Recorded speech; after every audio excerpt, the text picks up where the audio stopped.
Olá, seja bem-vindo. Hoje nós vamos dar continuidade aí ao nosso módulo de analisando os fundos imobiliários, tá? Então a gente já viu ali como buscar os dados dos fundos imobiliários. Então a gente já está avançando aqui para tentar escolher os melhores fundos imobiliários para compor uma carteira de investimentos.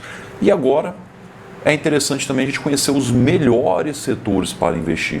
Quais são os melhores setores para investir? Então vamos lá. Isso aqui é pessoal, beleza?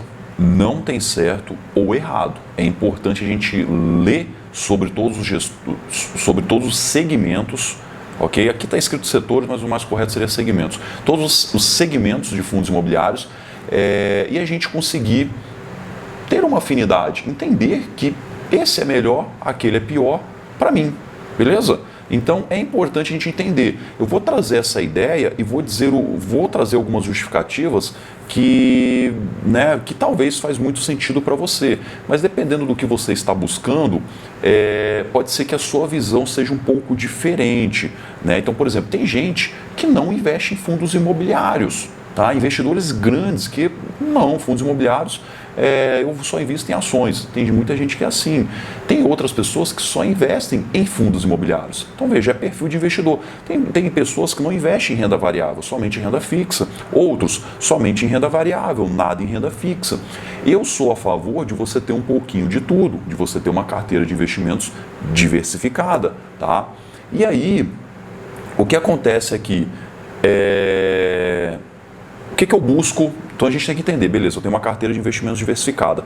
Aonde que eu busco ganhar patrimônio financeiro, né? Multiplicar o quanto que eu tenho investido por várias e várias vezes no decorrer de 10, 20 anos. É em ações. Ações no Brasil, ações no exterior e também investimentos onde nós temos uma chance de retorno muito alta. Então, por exemplo, uma criptomoeda. Tá? Então, ter uma carteira de criptomoedas com patrimônio bem pequenininho, 2%, né, por exemplo, seria o ideal para a maioria das pessoas. Eu, particularmente, tenho até um pouco mais do que isso, né? Eu minero criptomoedas, eu tenho a minha mineradora de criptomoedas, eu já conheço esse mercado, eu já comprei Bitcoin quando custava 16 mil reais, né? Foi quando eu conheci esse mercado de criptomoedas. Então, e já chegou a bater mais de 300 mil reais. Então, eu já estou nisso há anos e anos, né? Eu não sou um bebezinho nesse mundo. Então, eu me sinto à vontade a ter mais, até mesmo que eu já tenho um histórico de anos e anos atrás. Tá? Mas se eu fosse começar a investir hoje, com certeza eu não colocaria mais de 2% do meu patrimônio, ok? E aí, beleza, isso aqui é o que eu quero para multiplicar meu patrimônio por várias e várias vezes. Agora, olhando para os fundos imobiliários, onde que os fundos imobiliários encaixam para mim? Para mim, o que eu quero? Fluxo de renda mensal. Eu quero todo mês ver dinheiro cair na minha conta para eu utilizar esse dinheiro da melhor forma possível. Hoje eu reinvisto 100%, mas no futuro eu vou querer usar esse dinheiro para viver, né? Então, parar de trabalhar e viver tranquilo, me aposentar, beleza? Então os fundos imobiliários eu olho dessa forma. Hoje é um dinheiro que cai na minha conta, onde eu posso investir mais todos os meses, estou ganhando lá, eu invisto 100 reais por mês e ganho 100 reais com fundos imobiliários, então eu já dobrei o meu aporte mensal, beleza? Então estou investindo o dobro do que eu poderia investir tirando do meu bolso, e aí eu conseguiria comprar mais ações, mais criptomoedas, mais fundos imobiliários, mais ações no exterior, enfim. Hoje é esse o meu momento atual, tá? Meu momento atual. Mas mais para frente eu quero utilizar isso como somente resgatar esse dinheiro, sacar para a conta bancária e utilizar esse dinheiro aí da melhor forma possível aí para pagar os meus custos mensal, poder viajar, enfim. Então, essa é a visão que eu tenho dos fundos imobiliários. Eu não olho para os fundos imobiliários como uma forma de ganho de capital, de fazer meu patrimônio multiplicar por várias e várias vezes. Até mesmo que os imóveis eles não foram feitos para isso, né? Os imóveis eles de fato foram feitos para você ganhar um fluxo de renda, né? Um negócio, por exemplo, imagine lá o dono do Facebook. O que ele fez? Na sala lá da universidade dele, o Zuckerberg ele tinha salinha lá, ele montou a empresa lá. A Amazon, todas essas empresas aí, como a Amazon também, né, Facebook, nasceram tudo pequenininha. Então imagine, talvez um investimento lá de $10 mil já fez a operação iniciar. E hoje vale bilhões, algumas até mesmo trilhões de dólares, né, como o caso da Apple. Tá? Então essas empresas, elas começaram muito pequenas e chegaram a um valor surreal. Tá? XP Investimentos veio do nada ali e virou um monstro aí dos investimentos. Então veja, ações, negócios é o que pode valorizar por várias e várias vezes. Né? Agora, imóveis vai valorizar? Vai, mas dificilmente vai um imóvel que vale 100 mil reais hoje, vai valer 10 bilhões de reais no futuro. Uma empresa pode. Ela começou, principalmente com de tecnologia, começou aqui agora, né, conseguiu ampliar muito, pensa lá no Nubank também, né, começou aqui do zero, 100 mil reais só, pá, foi crescendo, hoje vale 1 bilhão, 5 bilhões, ok? Então uma empresa pode. Fundos imobiliários vai valorizar? Vai, mas as ações tendem a valorizar muito mais, ok? Só fazendo esse parênteses aqui. Então, os fundos imobiliários eu olho exclusivamente disso. Eu não estou olhando assim, cara, eu quero encontrar uma oportunidade de multiplicar meu capital. Não, não é isso que eu estou olhando. Eu estou olhando assim, eu quero segurança nos meus rendimentos. Eu quero garantir que eu vou ganhar tudo esses rendimentos todos os meses, ok? Então, olha a minha mentalidade. Eu não estou olhando dividend yield muito alto. E sim, eu quero segurança nos meus rendimentos. É um investimento de alto risco? É, porque é renda variável. Mas, dentro desse alto risco, eu consigo minimizar o risco através de escolhendo alguns certos segmentos. Um deles é o industrial e logístico. Né? Eu gosto bastante dele. Por quê? Contratos atípicos. Eu sei que eu vou receber esse valor aí durante anos e anos e anos, ok? Então são contratos atípicos, se uma empresa sair ela vai ter que pagar a multa, e aí, enfim, né, eu posso verificar o fundo imobiliário, tem bons imóveis, tem boa gestão, então se saiu alguém, eles vão conseguir repor e colocar uma outra empresa lá, né? Enfim, eu gosto muito. Outro ponto interessante é que os galpões logísticos, eles estarão em alta. Quando o assunto é logística aqui, não somente a parte industrial, os galpões logísticos eles estão em alta. Né? Olha o quanto que antes da pandemia já era nítido que essa parte de e-commerce, de ter uma estrutura de logística mais interessante, já estava em alta. E veio a pandemia, isso deixou claríssimo que é necessário. Por quê? Muitas pessoas ainda não compram pela internet. Eu compro absolutamente tudo na internet. Né? Eu compro roupa, compro celular, compro computador, enfim, compro tudo pela internet. Geladeira, ar-condicionado, tudo pela internet. Né? O que não dá para comprar pela internet, eu compro aqui na cidade. Por dois motivos. Um, quase sempre é mais barato.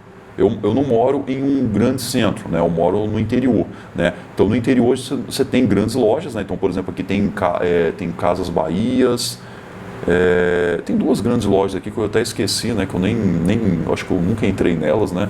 Mas, enfim, na verdade eu já fui lá algumas vezes, né? Mas você vê que o preço é muito mais alto. Né, muito mais alto. Né? Eu estava conversando com um amigo meu essa semana até, ele foi comprar um ar-condicionado, né? E ele falou, caramba, tá muito caro isso aqui, né? E aí ele foi embora, não comprou porque achou muito caro. Aí ele falou, deixa eu ver na internet estava quase a metade do preço. Né? Então olha a diferença que dá. Então a gente tem esse lado de geralmente sair mais barato pela internet e outra pela comodidade. Você não precisa ir lá na rua comprar. E lá o vendedor ele pode querer te enganar. Aqui não, você está com dúvida. Caramba, o que é um ar-condicionado inverter? Ele é mais caro. Mas o que é isso? Não sei. Jogo lá no Google, pesquiso no YouTube. Ar-condicionado inverter, vale a pena? Né? Vai ter lá um vídeo do cara te ensinando. Né? Eu sou engenheiro, eu sei do que se trata. Mas uma pessoa normal, ela não, né? Uma pessoa leiga aí no assunto, ela não sabe o que é. Né? E aí você consegue pesquisar. Então, essa parte de comprar pela internet, meu amigo, isso está em alta e vai subir mais ainda. O Brasil é um nenenzinho nisso. O Brasil está crescendo nisso ainda. Né? A gente sabe que o Correios ele tem uma fama, o Correios melhorou muito, tá? Muito. Eu vejo o Correios até trabalhando no final de semana, coisa que, né, era surreal. Mas a parte de logística do Correio melhorou bastante. Só que as empresas elas sabem que não é bom. Então elas buscam logísticas, empresas terceirizadas, né? E aí essas empresas elas pegam grandes galpões estratégicos em rodovias, por exemplo uma Amazon da vida, ela precisa de um galpão situado em locais estratégicos no Brasil para ter o seu produto lá dentro. Né? Então, o camarada, quando compra lá na Amazon, Magazine Luiza, tem um grande centro de distribuição. Né? Esse produto ele não sai de uma loja próxima de você, ele sai lá de um centro de distribuição e chega até você. Tá? Então, galpões logísticos, de modo geral, está em alta. Uma rede de supermercado, às vezes tem um grande galpão com seu estoque ali gigantesco, e aí faz a distribuição para os vários mercados. Tá? Então, isso facilita para eles. Em vez de um caminhão parar nas suas 10 redes de supermercado, para em uma só e internamente eles têm os seus caminhões e levam até essas unidades os produtos que está precisando. Então, galpões logísticos está em alta e vai continuar estando em alta, beleza? Outro setor que eu gosto muito, né, outro segmento, é as lajes corporativas. Por quê? A gente tem alguns pontos aqui. Um deles é o portfólio diversificado de imóveis que aluga para grandes corporações. Eu acho legal, eu acho muito interessante essa ideia de alugar para grandes empresas, grandes corporações, porque geralmente essas empresas elas ganham muito e elas pagam tranquilamente. É diferente de você ter um imóvel alugado para uma pessoa. Né? Essa pessoa ela pode perder o emprego e de repente sair do imóvel. Né? Agora, uma grande empresa é difícil disso acontecer. Tá? Ela vai sinalizando isso, você consegue já ir identificando isso com o tempo. Né? Não acontece de um dia para o outro. Tá? E também a parte de diversificação. Né? Então, geralmente é um prédio com 20 apartamentos, por exemplo, e cada apartamento desse aí é alugado para alguém. Né? Ou menor, né? Talvez 3, 4 andares apenas e alugado ali para vários inquilinos. Então, geralmente, já tem uma diversificação. Quando a gente fala em lajes corporativas, o segmento de laje corporativa, os fundos imobiliários, geralmente já tem uma grande diversificação e tem grandes nomes lá dentro, nomes interessantes, que é até legal de você saber que essas pessoas estão pagando aluguel para você. Né? Imagine lá, Lojas Renner pagando aluguel para você. Isso é legal. Né? Então, a gente consegue ter essa exposição através dos fundos imobiliários. Uma característica interessante é a fácil reposição de locatários, porque geralmente está em um grande centro. Imagine lá, esvaziou um andar, você consegue repor ali facilmente. Ah, mas eu não consegui alguém para ocupar o andar inteiro. Fraciona. Coloca lá as divisórias, fraciona em 10 sessões ali, coloca 10 pessoas diferentes, tá? 10 empresas diferentes, ok? Dá para fazer isso. E outros fundos também, aqui já os fundos, os dois anteriores são os fundos, na minha opinião, os mais seguros, os fundos imobiliários mais seguros. A consequência disso, geralmente eles vão ter dividend yield menor do que os outros segmentos. E por outro lado, visto isso, eu gosto de pegar, em vez de ficar pegando aqueles intermediários, eu gosto de pegar os mais seguros, pagando dividend yield menor, mas que vai me dar garantia, e um pouquinho em fundos de papéis. Porque fundos de papéis é mais arriscado, e porque ele está comprando dívidas, né? Ele está investindo em dívidas de outros empreendimentos imobiliários. Logo, o risco é maior, a rentabilidade também é maior. Então eu deixo uma pequena parcela do que eu tenho investido em fundos de papéis, né? Que geralmente apresentam rentabilidade superior aos de tijolos, devido ao maior risco, ok? Acabei passando aqui sem querer. Mas, enfim... em resumo, seria isso. Esses fundos fazem sentido para mim. Por exemplo, eu conheço investidores grandes que gostam de fundos de shopping. Tá? Gostam de fundos de shopping. Eu não gosto muito, porque eu acho que é muito cíclico. Né? Depende muito ali do consumo das pessoas de modo geral. E a gente sabe que o Brasil ele tem momentos cíclicos o tempo inteiro. O tempo inteiro tá em ciclo de alta, ciclo de baixa. Né? A galera está com muito dinheiro, de repente... está todo mundo quebrado, né? Então, geralmente o consumo, aí tem a ver direto com o shopping, ele pode ser afetado diretamente. Então, lojas lá dentro podem sair, pode ter uma vacância muito alta, a pandemia mostrou isso claramente, né? Os fundos de shopping despencaram na pandemia. Então, eu particularmente, né, não gosto muito. Eu acho que muita gente passou a gostar dos fundos de shopping na pandemia, porque como que caiu muito, muita gente, os dividendos caíram muito, que muito lojista saiu, shoppings fechados também, sem ganho nenhum, as pessoas venderam, despencou, ficou em promoção e muita gente comprou.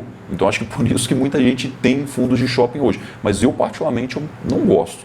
Tá? Essa é pessoal, né? Pessoal, cabe a você estudar mais a fundo, ver como que funciona, como que é a receita, para saber se faz sentido ou não para você. Conforme o meu perfil de investidor, que o que eu quero dos fundos imobiliários é ter um fluxo de renda mensal garantido, meu foco é industrial logístico, e galpões logísticos e lajes corporativas, são esses dois aqui, né? E adicional os fundos de papéis para eu tentar aumentar ali o meu dividend yield médio. Né? Essa é a ideia, né? Então tem um pouco ali, uns 20 a 30% em fundos de papéis, justamente para tentar aumentar um pouco esse meu dividend yield, que ele vai ser um pouco mais baixo, pela segurança que eu estou buscando, já os fundos de papéis um pouco mais alto. Como que eu tenho uma parcela pequena aqui, não é tanto risco, né? Ah, beleza, caiu 10% a rentabilidade aí dos fundos de papéis, então 10% em cima de 30% caiu... cai bem menos, entende? Então, e aí eu consigo equalizar um pouco esse meu dividend yield médio da minha carteira de fundos imobiliários, tá? Então eu gosto de montar minha carteira de fundos imobiliários dessa forma. E para quem está começando a investir, né, que é a maior parte de vocês, ou já investe, mas tá no momento de aprendizado, foca em fundos industriais e logísticos e lajes corporativas, né, e um pouquinho de fundos de papéis. Foca nisso, está ganhando experiência, está entendendo mais o mercado, está gostando, está estudando, isso é importante, está estudando muito, aí vai olhando outros, vai olhando hospitais, vai olhando educacional, shoppings e por aí vai. Mas foquem nesses daqui, né? Ou até mesmo em um ETF que replica os fundos imobiliários também é uma boa opção para quem está começando, ok? Então, para essa aula seria isso. Esses são os melhores segmentos para investir na minha concepção para que servem os fundos imobiliários. Então, conforme o que a gente deseja dos fundos imobiliários, esses aqui são segmentos mais interessantes, na minha opinião. Beleza? Então é isso para essa aula. Até a nossa próxima aula.